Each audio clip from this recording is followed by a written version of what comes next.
오늘은 신명기 14장의 말씀을 보도록 하겠습니다. 이 14장의 내용은 출애굽 2세대들에게 이제 너희가 가나안 땅에 들어가서 그 땅을 차지하고 살 때에 이방인들의 풍습을 따르지 말고 오직 하나님의 백성으로서 거룩한 삶을 살아 하는 규례의 내용입니다.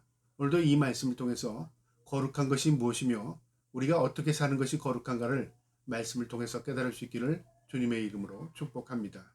14장 1절에 너희는 너희 하나님 여호와의 자녀이니 죽은 자를 위하여 자기 몸을 베지 말며 눈썹 사이에 이마 위에 털을 밀지 말라. 이방민들의 장례식은요 항상 고글하고 슬픔을 표현하는 것이 이방민족들의 장례 풍습입니다. 이스라엘 백성들에게 하나님 그렇게 하지 말라고 그랬습니다. 왜냐하면 슬픔을 너희의 몸을 상하게 하고 그 슬픔을 표현한다고 해서 결국 그 슬픔이 위로되는 것도 아니고 하나님 기뻐하지 않는 것입니다. 우리는 참된 소망 가운데 사는 사람들입니다. 천국을 소망 가운데 두고 살죠. 이 장례식의 모습을 보면 압니다. 이방인들은 자신의 몸을 자해하고 그 다음에 머리를 밀고 눈썹을 깎고 하는 그런 고대의 그 풍습이 있었습니다. 이스라엘 백성들은 그렇게 하지 말랍니다.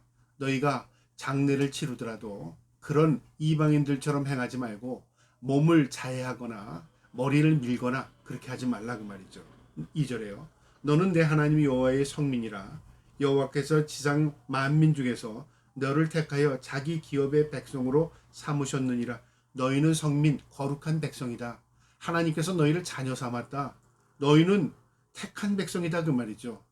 그러니까 하나님을 믿는 택함 받은 백성들은 이렇게 이방인들의 장래의 이 풍습처럼 행하지 말라 그 말이죠. 오늘도 마찬가지입니다.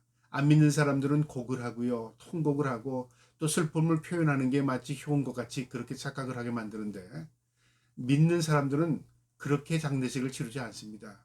슬프지 않아서 그런 게 아니라요. 소망이 있기 때문에 그런 것입니다. 비록 헤어짐의 슬픔은 있지만 그러나 우린 천국 백성으로 살아간다. 그 마음이 있는 거죠. 하나님께서 친히 말씀해 주셨습니다. 너희는 이방인들처럼 그렇게 하지 말라고 말합니다. 그 다음에 3절부터의 내용은 우리가 먹는 것까지도 거룩하게 먹어야 된다 그 말이죠. 음식이 뭐 이건 거룩하고 이건 거룩하지 않다 그게 의미가 아니라요. 우리가 먹는 것도 정결하게 먹는 것 그것이 구별하는 의식입니다. 그래서 하나님께서 하나하나 가르쳐 주셨습니다. 3절에요.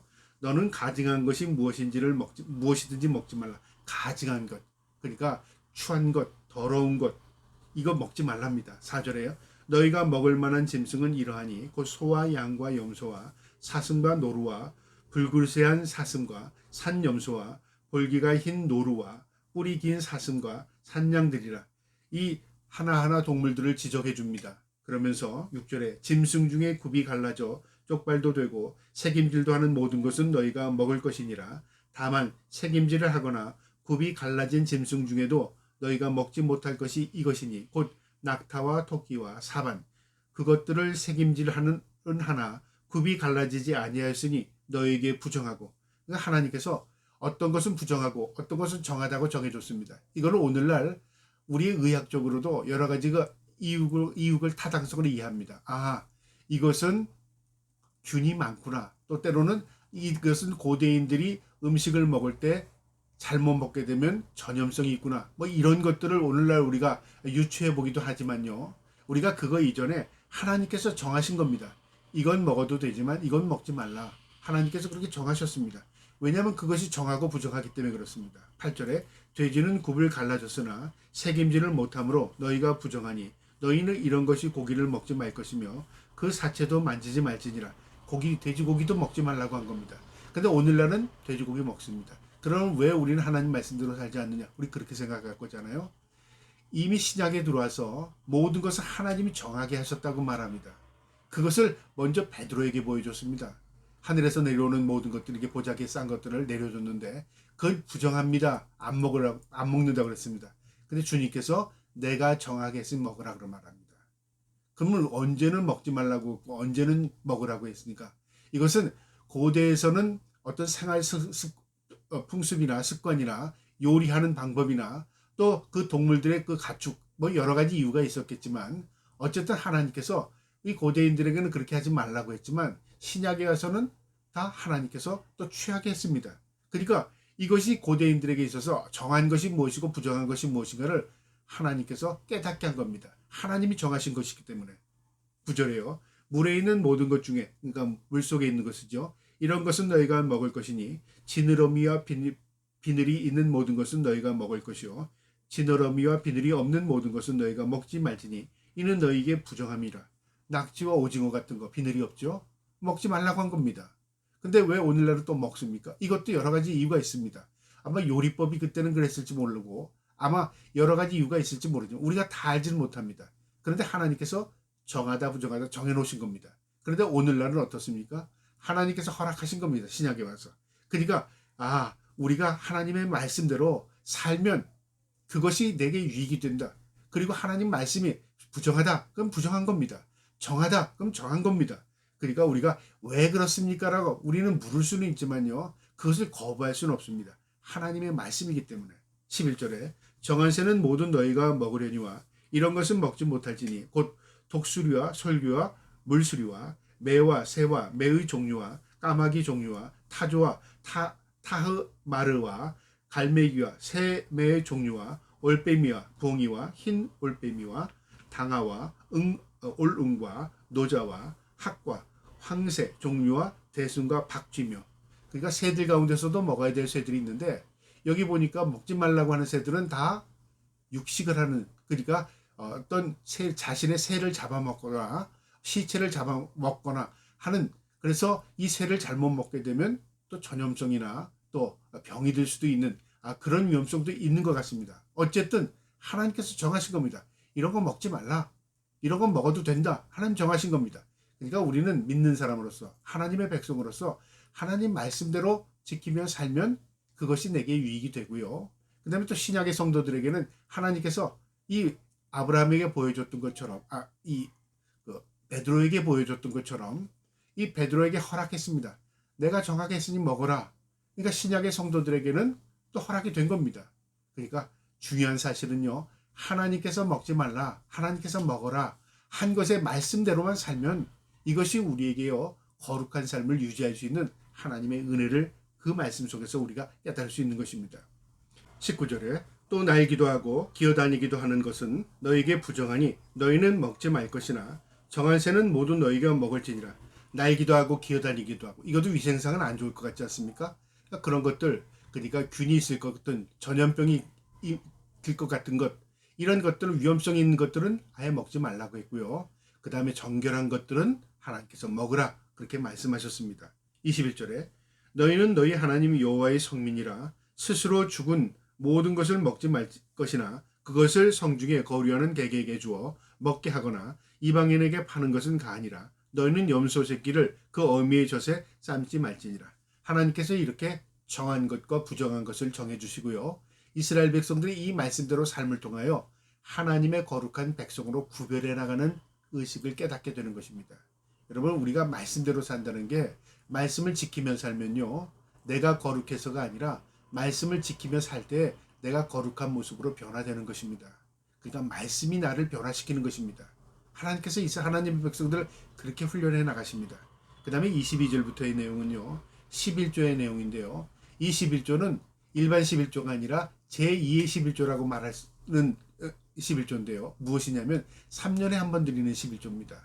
22절에 너는 마땅히 매년 토지 소산의 11조를 드리며, 이것은 일반적인 11조죠. 토지 소산의 수익에 대한 11조를 드리되, 23절에 내 하나님 여호와 곧 여호와께서 그의 이름을 두시려고 택하신 곳에서 내 곡식과 포도주의 기름의 10분의 11조를 먹으며 또 내 소와 양의 처음 난 것을 먹고 내 하나님 여호와의 경외하기를 항상 배울 것이니라.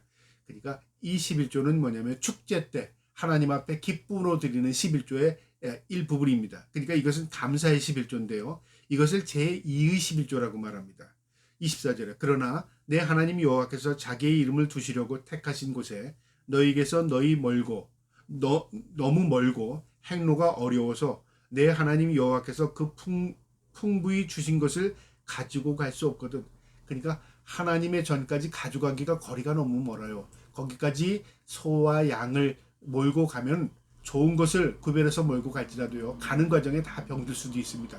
그런 상황이 있거든 그 말이죠. 거리적인 문제가 있거든 그 말입니다. 25절에 그것을 돈으로 바꾸어 그 돈을 쌓아 가지고 내 하나님 여호와께서 택하신 곳으로 가서 성전 가까이 가서 26절에 내 마음에 원하는 모든 것을 그 돈으로 사되 소나 양이나 포도주나 독주 등 내 마음에 원하는 모든 것을 구하고 거기 내 하나님 여호와 앞에서 너와 내 권속이 함께 먹고 즐거워할 것이며 그러니까 돈으로 가지고 가서 거기서 재물을 다시 사서 드리고 그것과 함께 같이 먹고 즐거워한다 그 말이죠. 축제의 의미입니다.